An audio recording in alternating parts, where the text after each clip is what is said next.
Salve, salve família, aqui quem fala é o Lutz do canal Cortes Podcast e no meu primeiro mês monetizado eu já fiz $3.000 só seguindo o que esse cara fala no curso dele. Então se você quer ganhar dinheiro com internet e YouTube sem nem precisar aparecer, confere o primeiro link na descrição. Então, Toninho do Diabo é figura, maluco, louco. Uma coisa que me deixa curioso do que você falou no início da conversa é as paradas das magias. Uhum. E como foi essas suas experiências com magias dentro do satanismo? Que magia curioso. que você tentou e deu certo? Tem. Eu não posso ensinar magia. Não aqui, ensina. Mas Eu vou pensar, ensinar. Fala como. Até porque essa porra deve ser super complexa. Não eu ia fazer sem querer uma hora na minha vida. Não, tem as mais simples. É que nem fazer mágica, tá? Mágica e magia, né? No começo você aprende a fazer um truque simples, de repente você está fazendo a pessoa levitar. Matar né? mesmo, os outros levitam. Eu duvido. Não levita. Tá. No truque, no ilusionismo. No truque, tá. No ilusionismo, entendi. fazendo uma analogia Tá bom, aqui. tá bom. Então, no começo você aprende um troço truque de besta. carta, uma Aham. coisa de carta. Aí de repente você está fazendo alguém levitar. Entendi. Né? Então você Tipo, cresceu. não dá ali, pra tu você ficar invisível. Não dá pra ficar invisível. Mas tem alguma isso coisa sobrenatural realmente que você chegou a testemunhar? Ou algum ritual ou magia que promete algo que dizem que funciona, algo assim? Sim. Muitas vezes eu lançava feitiço contra líderes religiosos, né? Porque eu não ia com a cara deles. Eu considerava eles meus inimigos, né? Na minha cabeça, né? Eu já estava doutrinado ali. Então, acalhava da pessoa, de repente, eu lançava um feitiço, a pessoa ficava doente muito doente mesmo. Né? E a Bíblia diz que tem doenças que são causadas pelo diabo. Né? Então Jesus às vezes ele expulsava um demônio de uma pessoa, né? E aquele demônio estava causando uma doença naquela pessoa. Só que nem toda doença é do diabo, obviamente. Né? Então, se fosse assim, né? Para que medicina? Você vai para a igreja, todo mundo e pronto, Tá resolveu curado. o problema, está curado, né? Então nem toda, e também nem sempre Deus cura. Né? Então, às vezes a pessoa tem uma doença, ela acha que é do diabo, pôs na cabeça dela que é do diabo e que ela tem que fazer, sei lá, uma libertação, uma quebra de vinho, quebra de maldição hereditária, aquela coisa toda. E não é uma doença natural e Deus não vai curar ela. Não vai, por mais fé que ela tenha, Deus não vai curar. Tem alguns caras na Bíblia mesmo que morreram de doença, né? Eliseu, aquele cara... Eliseu, quem mais? Morreu da doença que ele tinha. Eliseu, ele recebeu a porção dobrada de Elias, que era o profeta, que era o cara, que era o top das galáxias, né? Que fez o sol parar. Né, pois é. Então... Caralho, tá manjando, hein? Sua mãe contou muitas coisas. Pois é. Então, você vê quanta coisa que tem. Eu né? espero que tenha sido Elias mesmo, não tenha falado merda. Então, Eliseu morreu da doença que ele tinha. O próprio Timóteo, Paulo escreve para Timóteo, olha, mistura um pouco de vinho na água aí, porque a água era muito alcalina, né? Por causa do teu estômago e das tuas múltiplas enfermidades. Então ele era um menino podre, ele tinha um monte de doença, né? Não foi curado. Um lenço de Paulo curava o enfermo, mas Paulo não pôde curar Timóteo, que ele considerava um filho, né? A Bíblia também fala de Trófimo, né? Paulo também fala, olha, deixei Trófimo doente lá em Mileto. Quer dizer, não curou Trófimo. Quer dizer, o cara já tem o nome de Trófimo. Imagina o bullying na escola. Né? E ainda continuou doente. Não adiantou Se fosse nada. a Trófimo, o cara ia ser o magrinho da galera. De atrofia, desculpa. Tentei. Só vamos lá, Daniel. Só continua aí falando. Desculpa aí, foi mal, cancela o Monark. Baixo assinado, tira o Monark. Doenças causava doença, às vezes causava um acidente, poderia ser uma coincidência. Mas não tem nenhuma, claro, é exatamente esse o ponto. Não tem nada aqui assim que, tipo, mas é que realiza magia e você vê sobrenaturalidade instantânea na sua frente, olhos nus. Bom, olhos nus eu vi a presença de um demônio se materializando na minha frente, e eu estava sóbrio. Né? Duvido. Como é que é um demônio? Pois é, a ideia que nós temos de demônio, né, é chifre, escamas, né, rabinho, rabo, fogo, né, saindo pelos orifícios, né, o diabo todo vermelhão, né, saindo da sauna, assim. Que erótico. Pois é, né? Então, mas não, né, é um ser que parece, aqui aparecia para mim, o Abraxas, que apareceu para mim algumas vezes, ele tinha um formato semelhante, tá? Semelhante. Não consigo descrever isso aí em poucas palavras. Você tem filho, você deve ter assistido Como Treinar o Seu Dragão. Sabe o Banguela?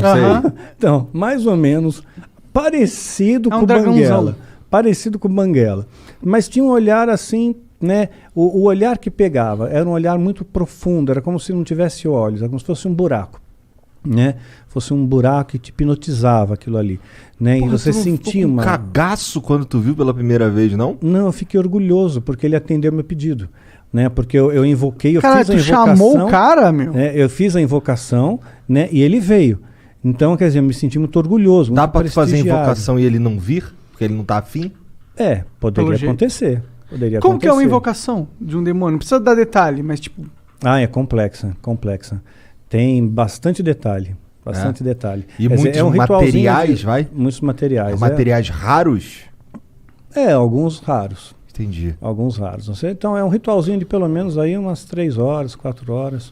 De né? ritual rolando, não é de preparação. Não, de ritual rolando para ter invocação em si. Entendi, caralho. E aí ele se materializa, tipo, ele só aparece? Ele falou alguma coisa com você? Tipo, dá pra encostar nele? Dá para encostar. São criaturas frias, geladas. Frio, completamente frio. E o que ele Mas falava? você vê, anjo se materializou na Bíblia. Anjo se materializou. Comeu. Né? Anjos comeram na Bíblia, então estavam bem materializados. Né? Então, se os demônios são anjos caídos, eles também podem se materializar, só que em circunstâncias ritualísticas. Por exemplo, um demônio não pode se materializar aqui. Né? Um anjo poderia, Deus poderia permitir que um anjo viesse aqui, mas um demônio não. Só dentro de um sistema ritual, tem que ter um ritual para ele vir. Tem que ser tudo bem preparado. Porque eles estão aprisionados, de certa forma? Estão aprisionados, sim, eles são limitados. Né? Eles não podem fazer o que eles querem também da Veneta. Né? Eles têm as suas fronteiras de ação. Por exemplo, eles não podem tocar num cristão verdadeiro. Né? Verdadeiro não pode, a não ser que Deus permita, no caso de Jó. Né? Então Satanás pediu para tocar, tocou e Jó não blasfemou contra Deus. Jó foi um cara que se fudeu pra cacete, né? Muito, se lascou pra caramba. Ficou doente, tudo, né? Ficou doente, perdeu dinheiro, família, tudo. Morreu todo mundo, ele Exatamente. ficou sozinho. E mesmo raspava assim, as pereba com telha, exato, né? com telha, exatamente. E no final Deus recompensa ele, né? E ele, no final, Jó chega a dizer, antes eu conhecia Deus de ouvir falar, agora eu vejo com os meus olhos, né? Então... Amaldiçoa teu Deus e morre. Exato, isso mesmo. Os amigos de Jó, né, que vinham lá, largavam o pau então, em cima dele. Então, às vezes Deus permite que essas coisas aconteçam. Então, teve gente que já falou para mim, falou, Daniel, perdeu teu filho, perdeu teu esposo, isso aí foi rechaçado pelo satanismo.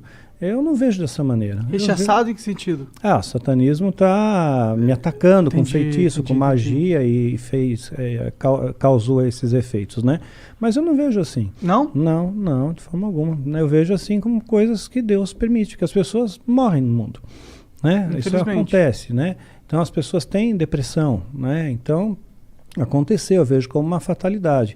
E mesmo se fosse no caso como Jó, né? Vamos supor que o demônio tivesse pedido permissão para Deus, olha, deixa eu tocar lá no Daniel, né? Porque vamos ver se realmente ele segura a onda, vamos ver se ele é cristão de verdade, vamos ver se ele não vai se rebelar contra Deus, né? Depois se eu tirar dele o que ele tem de mais precioso, né? Que era o meu filho, né? Principalmente, né? Então tirou.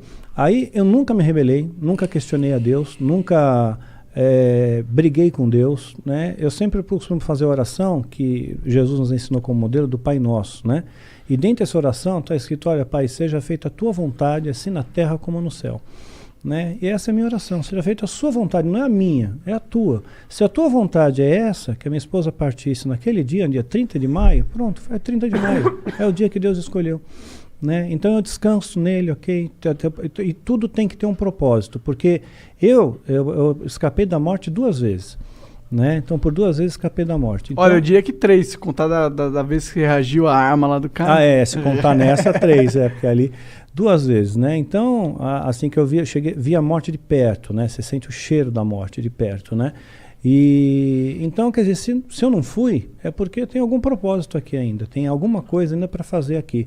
E quando terminar esse propósito, aí Deus me leva. Era alguma coisa ligada a esse assunto de satanismo e tal, que tu quase morreu, ou não tinha nada a ver? Não. Teve uma das ocasiões, por exemplo, foi no ano passado, né? Eu estava foi dia 30 de novembro do ano passado, ia entrar dezembro foi o mês que meu filho partiu, né, dia 22 de dezembro, então eu estava muito angustiado com aquele negócio, poxa, eu vou entrar dezembro, mais um Natal, mais um final de ano, aí eu tomei um monte de comprimido para dormir, eu só queria dormir, eu não quis matar, né? O interesse não era morrer. Só que eu acabei aspirando e tive uma pneumonia aspirativa e entrei em coma profundo, né? Caralho. Pois é, fiquei 22 horas em coma profundo, entubado, acordei entubado no hospital, Caralho. assim. Então ali Tu foi você dormir sente... na tua cama e acordou entubado. Acordei entubado. Né? E é muito horrível, meu, você acordar com um tubo na boca. Deve ser, cara. Deve ser assustador em primeiro lugar. Indescritível, indescritível. É, porque até o momento eu acho que você tava só dormindo. Pois é, eu tava dormindo de boa, a gente se acorda, tubo na boca, né? Um ambiente diferente, onde